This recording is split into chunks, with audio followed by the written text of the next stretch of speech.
gustan y continuamos leyendo donde nos va a ir modernos alcances como para que nos ha pasado. Bueno, entonces, si alguien gusta empezar, les digo, puede ser a partir de estas preguntas o puede ser alguna otra cuestión que quisieran compartir.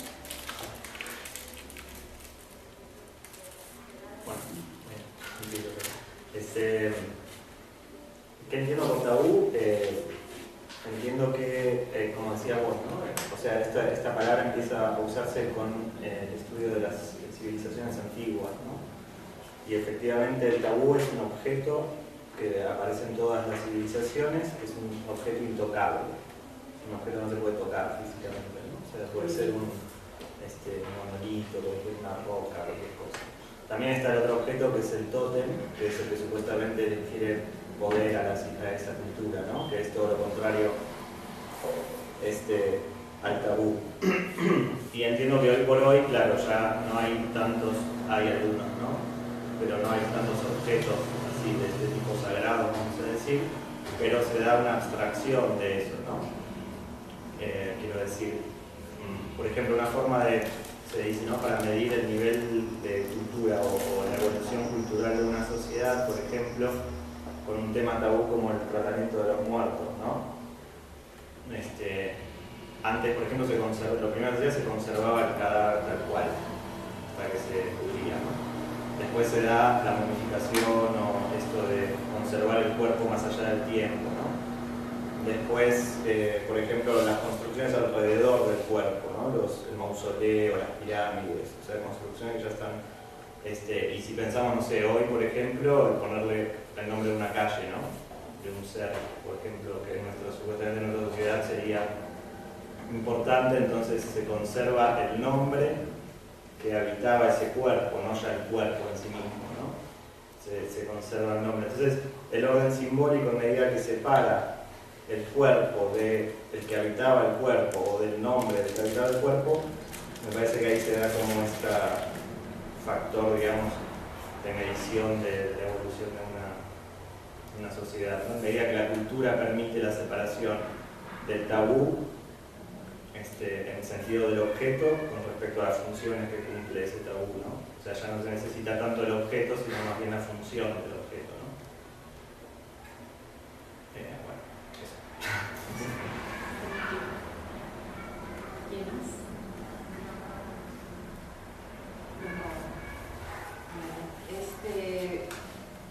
Hablar de tabú, así como que coincido con esta palabra de prohibición, una prohibición que es como no tácita, es decir, es como algo que flota en el aire, pero existe, ¿verdad? Es decir, en una familia puede haber un tema prohibido, y para mí, respondiendo para mí una pregunta, no tendría para mí mucha relación si es de primer mundo, porque en sí la familia es la familia en cualquier circunstancia y economía, y historia, época histórica, y va a seguir teniendo sus propios tabús familiares. Y para mí temas tabús, es uno en el que me desenvuelvo mucho, es la enfermedad mental, y otro es el suicidio, ¿sí? Así como que son temas que quien lo padece en carne propia lo evita, ¿sí? Yo creo que el tabú va acompañado de circunstancias, incluso hasta de sentimientos, unos pueden ser dolorosos, por evitación, por no recordar, o todo lo que lleva, ¿no? Este tema. Entonces, bueno, para mí me queda como claro esas dos situaciones, ¿no? Si en una familia pasa una muerte por suicidio, se convierte en una situación prohibida, ¿sí? En algunas situaciones, es algo que ya no podemos tocar el tema, que sí se puede hablar, pero como que en ese diferente nivel de línea familiar, ¿no? Es decir, yo con mi padre o madre no podría hablar, pero a lo mejor con mis hermanos o hermanas, ¿sí? Finalmente sí se puede liberar la expresión en cuanto a liberar ese tabú, pero siempre y cuando nadie lo sepa y hablar en cuanto a tabú relacionadas a las dos situaciones.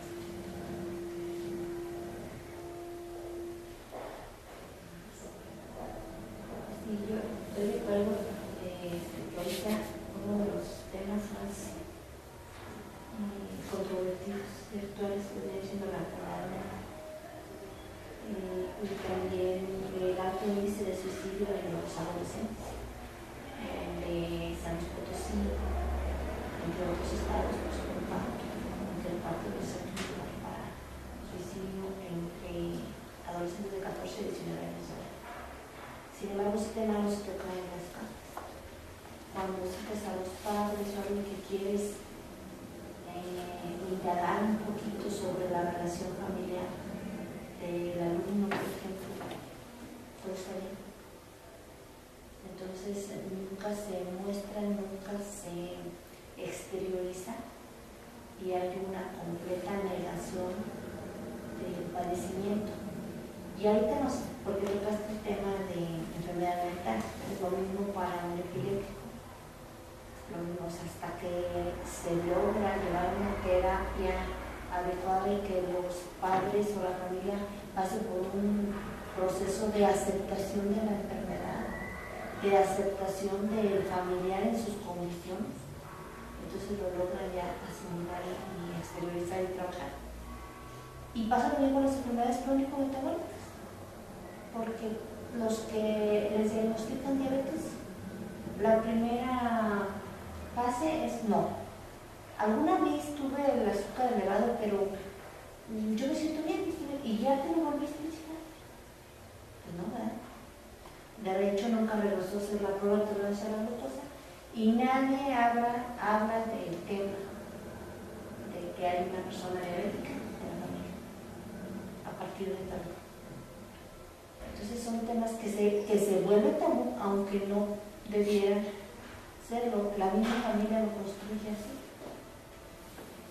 Y yo pienso que pues, existen esos temas y que está ligado, por ejemplo, a determinadas culturas, a qué se asocia principalmente.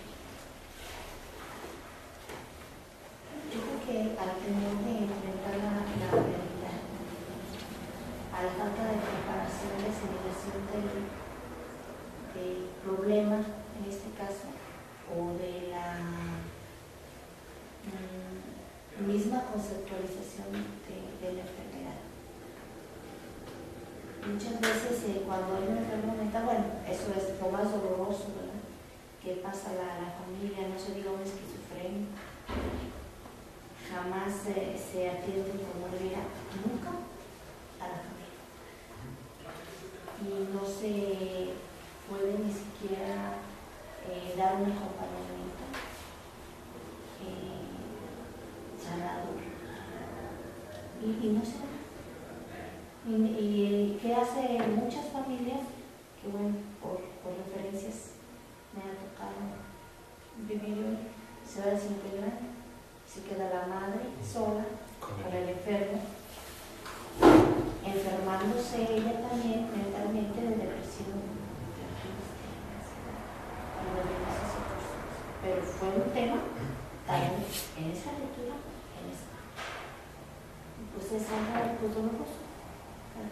Y esto aquí sería como más circunstancial, porque bueno, finalmente, no sé qué piensan ustedes, pero temas tabú, ustedes lo han dicho, es como más hacia la familia, la persona o determinada circunstancia, porque finalmente de la enfermedad mental o de no sé, la muerte, se habla socialmente. Más bien, ¿qué tendrá que ser la experiencia? O por qué también hay familias que les puede pasar a lo mejor esta misma circunstancia o una parecida de tener un enfermo mental o de tener un suicidio y no se vuelve un tema tabú. A ver, no sé qué piensan ustedes. En ese sentido, yo considero que el tabú viene siendo así como una autocensura a nuestra curiosidad, en el sentido de, dependiendo de las condiciones, de las circunstancias, de los prejuicios, de la moral que nos ha ido conformando el contexto, todo lo que se nos va dando, las diferentes situaciones que vivimos, y que a través de eso nosotros vamos como mimetizándonos con ese entorno y a través de ello nosotros mismos vamos provocando esa autocensura, que es la figura, bueno, yo así lo percibo, la figura del tabú, y que es lo que no nos permite ir más allá hasta que nos liberemos realmente de los miedos que quizás no se muevan dentro de ese tema. O no será también la falta de conocimiento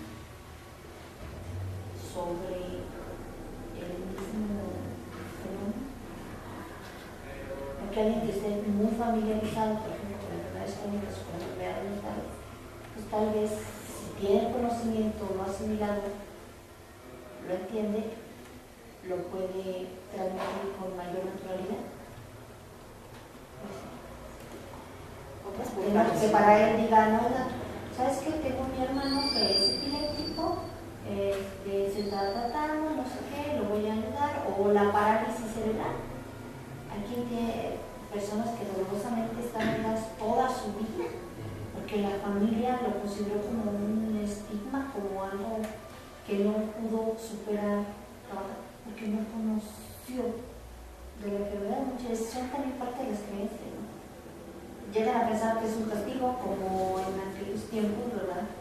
Pero pues es que algo hice que me pasó esto, ¿verdad? Por Dios. Entonces, yo como creo que es parte del conocimiento, tal vez. tú dices, a lo mejor con la cultura, o con la educación, o con el conocimiento, con la formación, ¿qué se asociará entonces? ¿Cómo lo podríamos? Porque aquí quisiera aportar esto que a mí me pareció muy curioso con respecto al cáncer, por ejemplo, ¿no? En algún momento a mi esposa le identifican, ¿cómo le llaman? Linfoma, creo. Una célula, ¿no? Pequeña, cancerosa, ¿no? Pero la cuestión fue que incluso el mismo médico no decía cáncer, ¿no? Decía, es que usted a lo mejor después de esto ya no tiene la enfermedad y tenemos que asegurarnos que ya no esté el mal, ¿no? O sea, él no aludía la palabra cáncer, ¿sí? Por el mal, por la enfermedad. Y entonces estamos hablando de alguien que es un médico, que habla de eso, que trabaja con eso, que vive de eso, pero que elude decir la palabra, ¿no? No sé si la elude por el propio paciente, no sé si la elude él por un tabú interno a lo mejor de él, que él se fabrica contra lo que trabaja diariamente, o es un tabú que existe socialmente hacia el cáncer, ¿no? Hacia la enfermedad. Y sería pensar eso, ¿no? ¿Por qué se da eso? ¿Es por ignorancia? ¿Es una autocensura? ¿O también es una forma de autorregular a partir de la ignorancia o a partir del miedo? Los temas tabú, es decir, son también cuestiones regulatorias para las sociedades. Me preguntaría yo, ¿no? Te preguntas. Sí, y les pregunto.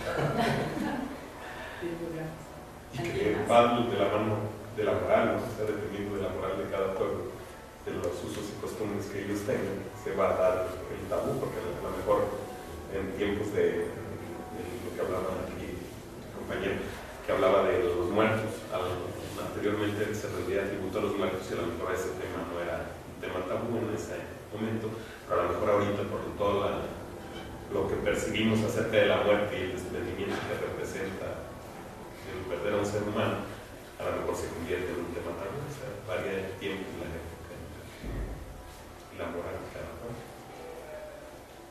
Entonces, bueno, yo quiero tener aquí como que estamos de acuerdo en que sí existen tabú, los temas tabú, o algunas circunstancias nos llevan a lo mejor a tener como esta connotación, ¿no? De lo prohibido, de lo que no se quiere tocar, no se debe, no se le encuentra a lo mejor la forma también, ¿no? Cómo tocar, cómo llegar a este tema. Y que también tiene que ver pues con la historia del hombre, ¿no? Que tiene que ver con lo antiguo, pero también está presente pues en nuestras familias, en ciertas instituciones, en ciertas, por ejemplo, la medicina, la psiquiatría.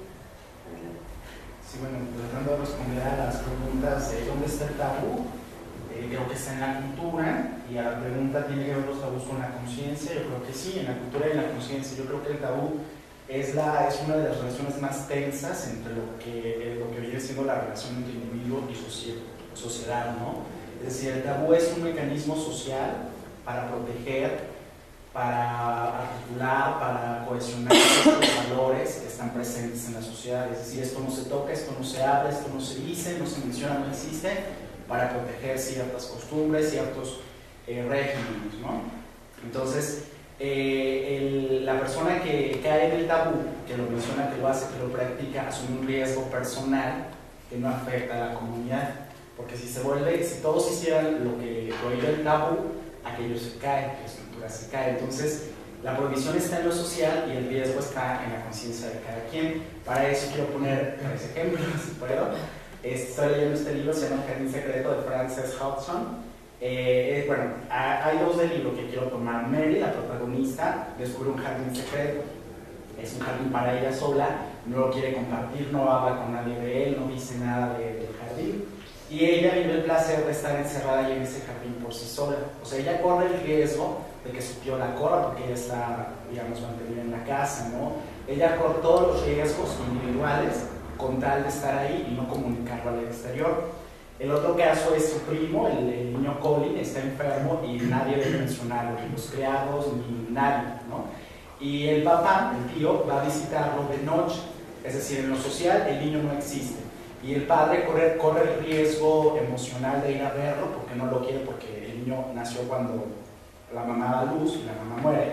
Entonces el niño representa para él como, pues sí, como una ofensa, ¿no? Entonces, en lo particular, él asume el riesgo de ir a visitarlo con todos los problemas emocionales que le causa a él, pero en lo social el niño no existe, los criados no deben mencionarlo, no deben decirlo, ¿no? que existe este niño. Y un tercer ejemplo va de la mano con la experiencia personal, ¿no? Cuando trabajamos en la promoción de los derechos de la diversidad sexual, nos encontramos con que está prohibido la homosexualidad misma en diferentes contextos, ¿no? En el contexto del machismo, por ejemplo, no existe, no puedes decir asumir ciertas posiciones femeninas porque va en contra de la estructura de la masculinidad establecida, ¿no? Pero individualmente hay hombres que corren ese riesgo en el anonimato, en lo personal y en lo totalmente individual, ¿no? En la conciencia de cada quien, ¿no? Es lo que se llama HSH, hombres que tienen sexo con hombres, pero que no dicen, no se asumen como gays, no se asumen como homosexuales, pero tienen estas prácticas, ¿no? Entonces, el tabú en lo social funciona, el matrimonio queda intacto, por decir algo, y en lo individual, el hombre puede ir a tener sexo con otro hombre, mientras no lo mencionen en el libro. Creo que más o menos en esa relación va. Y los recomiendo el libro. A propósito.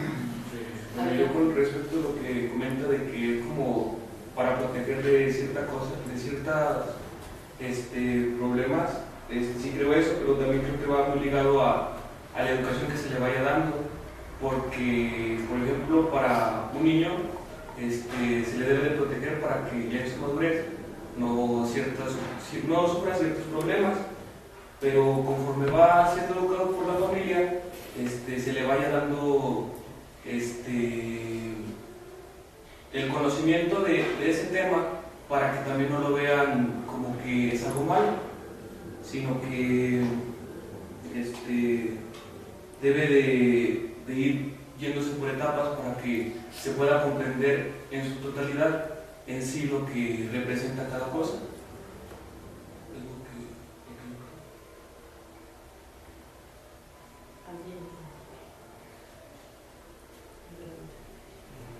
Sí, de acuerdo, por ejemplo, la manera en que lo estaba haciendo como un mecanismo de regulación, la intención general de los tabús, como una especie de rituales que regulan los temas de los que se pueden hablar y también dónde y cómo tratar esos temas. Y me parece que están así en todos lados, entonces más bien como si el lenguaje en vez de ser necesariamente liberador estuviera siempre regido por rituales, por normas. Y por ejemplo, nunca le dices a alguien que se ve más gordo con un vestido o con una camisa, sino que procuras todo lo contrario. O hay temas que no hablas con ciertas personas, con otras sí, ¿no? Y entonces es interesante ver como un ritual cuál es la función del ritual, porque a veces puede tener la función como de dar como cierta continuidad a la tradición y a los valores de una sociedad, pero otras veces puede ser, o sea, no necesariamente positivo, ¿no? Darle continuidad a hacer quién decide o cómo se decide en una sociedad qué tradiciones seguir regulando por medio de tabús y este tipo de rituales y cuáles ya son más bien perjudiciales, ¿no? Y que son cosas que se deberían de más bien sacar a la luz y poder hablar libremente. Pero también esa misma forma acerca de qué es tabú y qué no es tabú también es ello mismo un tabú, ¿no? Decidir si, por ejemplo, hablar de la comida o con personas, por ejemplo, con un sacerdote de la Opus Dei acerca de la adopción de hijos por parte de homosexuales, pues es un tabú decidir si eso se puede hablar públicamente o no, por ejemplo, en una escuela. Pues, es interesante esa manera de verlo como rituales, formas de evolución. Y yo me quedé pensando en cuanto a lo que mencionabas de dónde está el tabú. Mencionas que en la conciencia, pero quizás es más en la conciencia colectiva que en la personal, porque en la personal a lo mejor puedes derribar el tabú. Tal vez se podría mover, porque sí, llega el momento en que se puede dar este paso y se derriban los tabúes, como muchos temas que antiguamente no se tocaban, temas de la sexualidad, del aborto, que eran, o también en las culturas, por ejemplo, el hecho hasta de la vestimenta, la forma de presentarte ante otros, no es para los orientales lo mismo que para los occidentales. Hay cuestiones, hay situaciones en las que se ve que muchos tabúes ya no son tabú, ni temas que antes eran prohibidos, no son. Y lo que podíamos decir, o sea, ¿será que siempre son prohibidos, siempre son tabúes? O llegan momentos en que, o circunstancias, o con ciertas personas en las que nada más se puede hablar o se puede compartir de tal tema. No sé qué piensan. A mí me parece muy interesante esto que estamos hablando, porque me remonta a situaciones como muy particulares en donde yo lo veo, por ejemplo, con sobrinos, y entonces me pongo a pensar si el tabú tendrá que ver también con él. O sea, es como que todavía no es tu momento, todavía es, dedícate a lo tuyo de niño, ¿sí? Y porque ya llegará el momento en el que te enterarás cómo fueron las cosas. Entonces, como que también depende mucho de la maduración, de esa conciencia, ¿sí? Que hay momentos en donde se pueden descubrir esos secretos familiares o no, y en donde pueden ser más oportunos a cierta situación o edad que a lo mejor de edades en las que a lo mejor la asimilación y comprensión puede ser todavía como diferente. Me remonto a eso. Y esto, pues bueno, a lo mejor tiene que ver con, por ejemplo, el cuento, ¿no? Lo toman de diferente manera.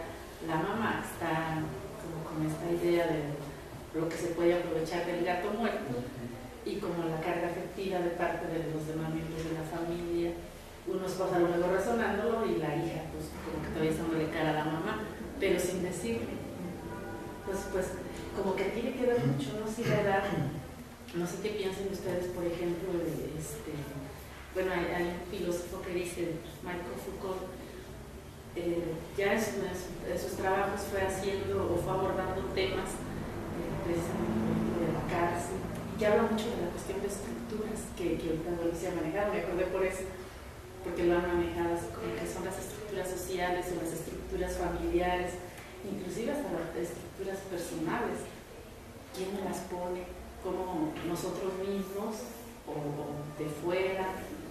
¿O tiene que ver más con la propia experiencia, con la propia conciencia? No sé. Y él habla, por ejemplo, Foucault habla de la cárcel, habla de la educación. Son como las tres líneas en los lugares, por ejemplo, donde se estructura tanto la persona en el ejército, o por ejemplo en los hospitales psiquiátricos, ¿no? No sé, si tuvieran algún comentario así, por ejemplo, de esto, tiene que ver más, sí, con la estructura, pero ¿en qué momento nosotros podemos definir o de aceptar como temas? Porque estos también los tabúes pueden ser aceptados o rechazados, ¿no? inclusive la rebeldía de los jóvenes, por ejemplo, lo que en otros temas ya hemos visto en otros cafés, cuando por ejemplo la revolución del vestido, que decíamos antes tapados, y ya después pues no, o sea, ahora de lo más destapado, a lo mejor estar tapado para muchos ya va a ser raro. No sé. De acuerdo como esta evolución, ¿no?, cultural, social y hasta personal, ¿no? Sí, me parece hay como 3 o 4 temas que son básicos de todo tabú, ¿no? O sea, como que todos se refieren en realidad a 3 o 4 cosas vitales, ¿no? Es el sexo, la comida y la muerte, ¿no? O sea, esas son las cosas donde el tabú me parece opera, ¿no? Pero la religión tiene que ver con la muerte, ¿no? O sea, es una religión que no estuviese, digamos, cercana a una trascendencia o a un bienestar acá, como que me parece que está relacionado más con la muerte. Entonces, me parece que siempre siempre se va a dar, me parece, en cualquier sociedad este juego, ¿no? O sea, tiene que haber un tabú, es decir, algo que no se toca, tiene que haber alguien que lo toque a pesar de que no se toca, y tiene que haber un momento en el cual se da, por ahí es una vez al año, ¿no?, una gran fiesta, digamos, que es lo que pasa, ¿no? Donde se da lo que se llama el festín totémico, con el tótemo, con el tabú, ¿no?, donde se entrega esta participación de todos, ¿no? Que bueno, ahí Foucault también dice, ¿no?, el hecho de la fiesta, lo que significa el carnaval, todo esto, ¿no? Y me parece que el tabú, como forma, como decíamos antes, como función represiva, está situado justo cuando, podría decirse, cuando empieza el lenguaje, ¿no? O sea, no podría haber un lenguaje sin una marca de prohibición, ¿no? Que de hecho, si se ve, por ejemplo, Lévi-Strauss y todos esos, dicen, no hay sociedad que no prohíba la relación endogámica, ¿no? O sea, dentro del grupo, ¿no? Esto supuestamente permite que entonces salgan fuera del grupo a buscar pareja, vamos a decir, entonces generaría, ¿no? Pero bueno, es una teoría, no importa. El punto es, en el lenguaje, que son los tips que están acá, ¿no? En el lenguaje me parece que va a funcionar siempre como génesis del lenguaje, ¿no? El lenguaje no digo la lengua, ¿no? Digo la capacidad de determinarme como yo, o sea, como un ego, ¿no? Entonces eso va a funcionar siempre. Y después, o sea, sería muy difícil determinar si es un problema de la conciencia, si es un problema del orden social o, bueno, no sé cuál más aparece, me parece que es más bien de todo, ¿no? O sea, de todos esos factores que son instituciones firmes como, no sé, el Estado, el gobierno, o como instituciones como la amistad, la familia, ¿no?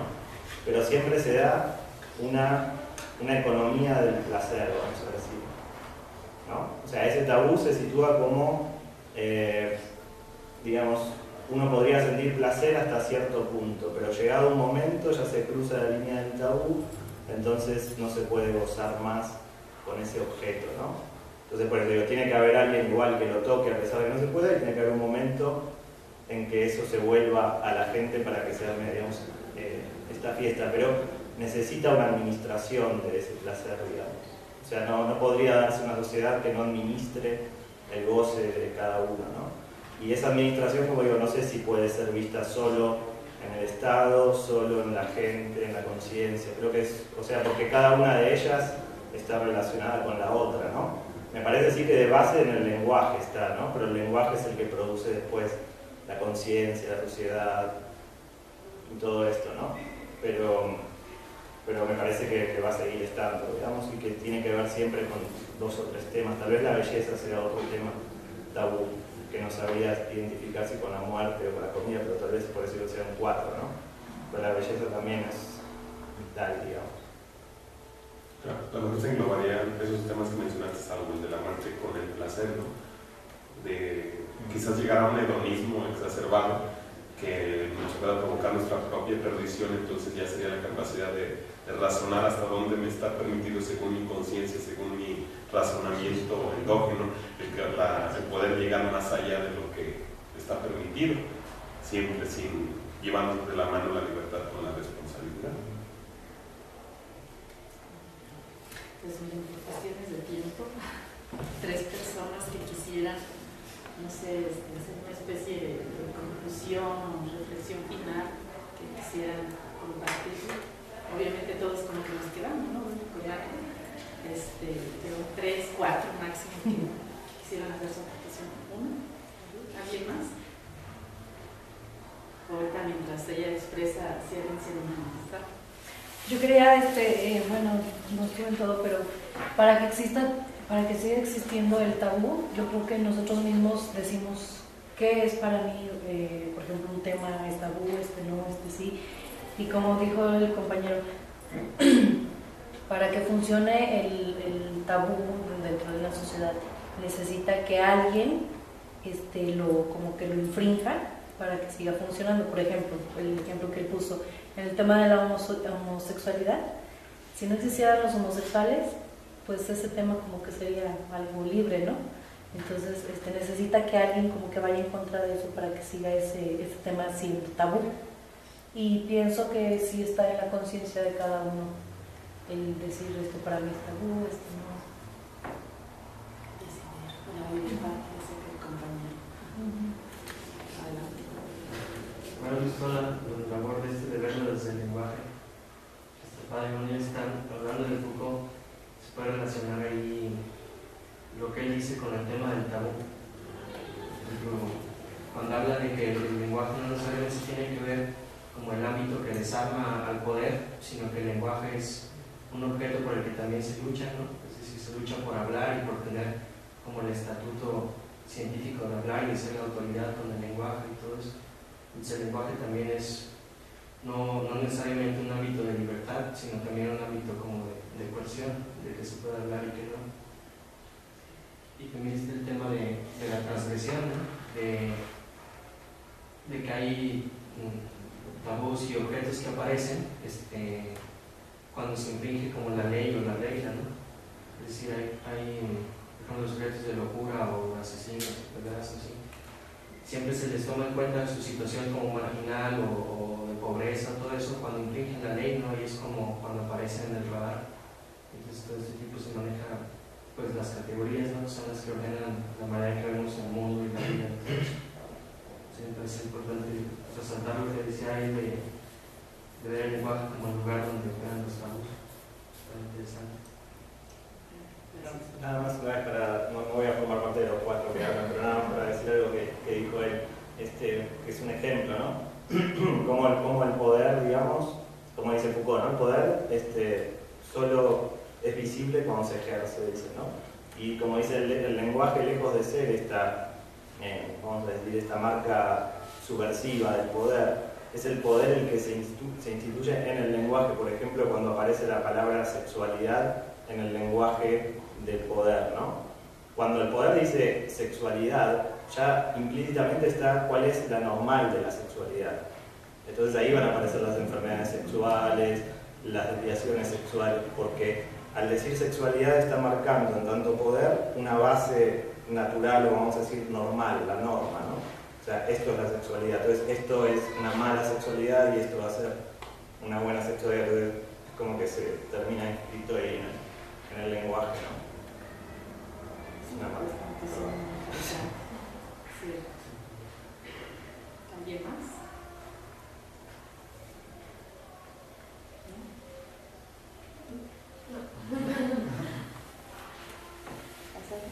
No. Es que como no te veo, digo, a lo mejor está queriendo participar. Pues si no hay otra aportación, bueno, creo que fue también muy favorable que todos pudimos expresar, ¿verdad? Y pues yo creo que aquí nos llevamos así como, de cierta manera, pues muchas ideas, muchas encomiendas personales y pues también sociales. Finalmente nosotros somos los actores pues de este discurso, somos los actores de estas circunstancias que nos toca vivir en nuestra familia y en nuestra sociedad, en nuestros contextos. Entonces pues estos temas yo creo que sí son pues importantes en cuanto a la reflexión, pero pues también como la propia vivencia, ¿no?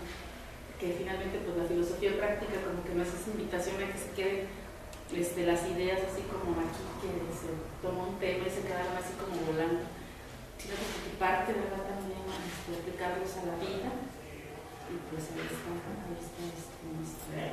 después del café se prolonga en la vida, finalmente. Pues muchísimas gracias por la participación y el próximo lunes los que puedan y gusten acompañarnos nos inviten también a más, que sea como más rico e interesante esto. Gracias.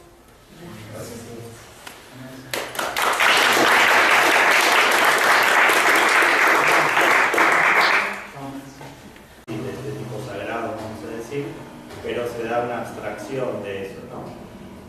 Quiero decir, por ejemplo, una forma se dice, ¿no?, para medir el nivel de cultura o la evolución cultural de una sociedad, por ejemplo, con un tema tabú como el tratamiento de los muertos, ¿no? Antes, por ejemplo, los primeros días se conservaba el cadáver tal cual, hasta que se pudría, ¿no? Después se da la momificación o esto de conservar el cuerpo más allá del tiempo, ¿no? Después, por ejemplo, las construcciones alrededor del cuerpo, ¿no? El mausoleo, las pirámides, o sea, construcciones que ya están. Y si pensamos, no sé, hoy, por ejemplo, ponerle el nombre de una calle, ¿no?, de un ser, por ejemplo, que supuestamente en nuestra sociedad sería importante, entonces se conserva el nombre que habitaba ese cuerpo, no ya el cuerpo en sí mismo, ¿no? Se conserva el nombre. Entonces, el orden simbólico, a medida que separa el cuerpo del que habitaba el cuerpo o del nombre del que habitaba el cuerpo, me parece que ahí se da como este factor, digamos. Continuamos, nos va a ir movernos acá como para ¿verdad? Nos ha pasado. Bueno, entonces, si alguien gusta empezar, les digo, puede ser a partir de estas preguntas o puede ser alguna otra cuestión que quisieran compartir. Bueno, ¿qué entiendo por tabú? Entiendo que, como decía vos, ¿no?, o sea, esta palabra empieza a usarse con el estudio de las civilizaciones antiguas, ¿no? Y efectivamente el tabú es un objeto que aparece en todas las civilizaciones, es un objeto intocable, un objeto que no se puede tocar físicamente, ¿no? O sea, puede ser un monolito, una roca, cualquier cosa. También está el otro objeto que es el tótem, que es el que supuestamente le quiere poder a esa cultura, ¿no?, que es todo lo contrario al tabú. Y entiendo que hoy por hoy, claro, ya no hay tantos, hay algunos, ¿no?, pero no hay tantos objetos. La expresión en cuanto a liberar ese tabú, pero siempre y cuando nadie lo sepa y lo volvamos a tratar. A mí me parece muy interesante hablar en cuanto a tabú relacionadas a las dos situaciones.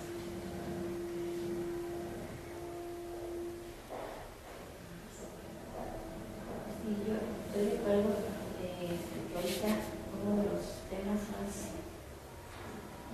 controvertidos virtuales viene siendo la pandemia y también el alto índice de suicidio en los adolescentes de San Luis Potosí, entre otros estados, pues entre parte del centro para suicidio entre adolescentes de 14 y 19 años de edad. Sin embargo, este tema no se toca en las cartas. Cuando citas a los padres o alguien que quieres indagar un poquito sobre la relación familiar del alumno, por ejemplo, todo está bien. Entonces, de medición de la evolución de una sociedad, ¿no? A medida que la cultura permite la separación del tabú en el sentido del objeto con respecto a las funciones que cumple ese tabú, ¿no? O sea, ya no se necesita tanto el objeto, sino más bien la función del objeto, ¿no? Bueno, eso. ¿Quién más?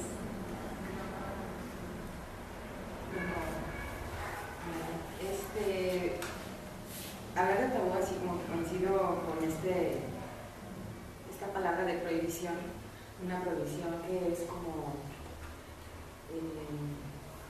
no tácita, es decir, es como algo que flota en el aire, pero existe, ¿verdad? Es decir, decir, en una familia puede haber un tema prohibido. Y para mí, respondiendo para mí una pregunta, no tendría para mí mucha relación si es de primer mundo, porque en sí la familia es la familia en cualquier circunstancia y economía y historia, época histórica, y va a seguir teniendo sus propios tabús familiares.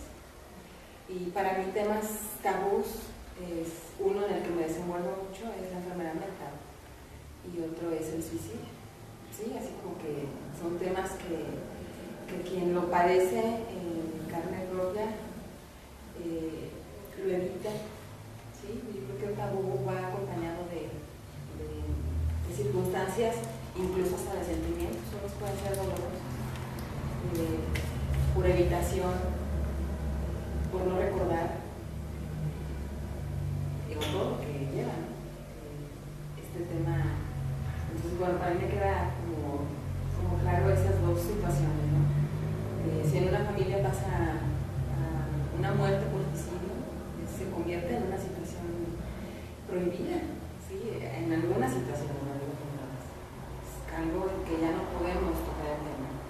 Que sí se puede hablar, pero como que en ese diferente nivel de línea familiar, ¿no? Es decir, yo con mi padre o madre no podría hablar, pero a lo mejor con mis hermanos o hermanas. Finalmente sí se puede liberar.